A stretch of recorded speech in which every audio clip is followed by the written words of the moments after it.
has expired. The gentlewoman from Pennsylvania is recognized. Thank you, Mr. Olsen, for appearing today to speak to the Department of Justice's work on a number of matters involving our national security.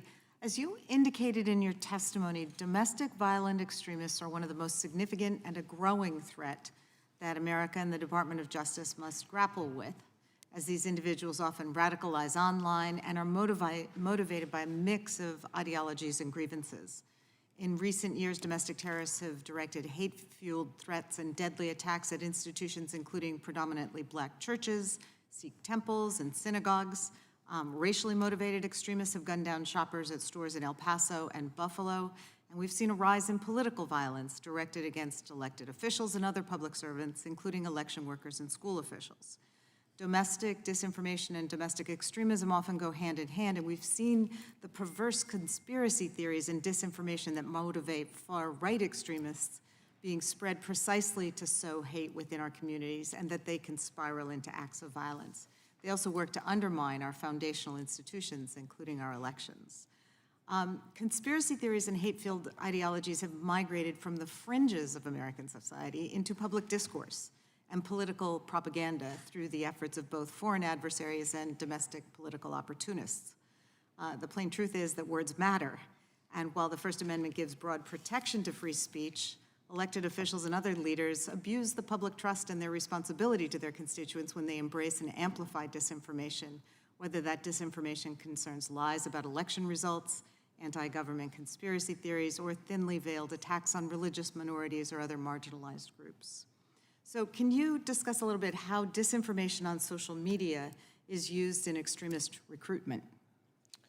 Yes. The challenge that we face with individuals who consume rhetoric or hateful content online is that that information is so easily available to individuals who may be alone, who act in very small groups, and compared to decades ago or even several years ago, there's more of that content online, and it tends to accelerate someone who may be inclined to believe in this information, accelerate them on the path toward becoming radicalized. And again, ultimately the concern we have is that that individual or group may become mobilized to carry out acts of violence that violate federal law. And much of that conduct is protected under the First Amendment, the speech itself, but identifying that line, especially when it happens in private, online, identifying when someone's crossed that line from free speech to planning a violent attack, for example, which is not protected, can be very difficult for the FBI and other investigative agencies. And I think that's one of the challenges we face.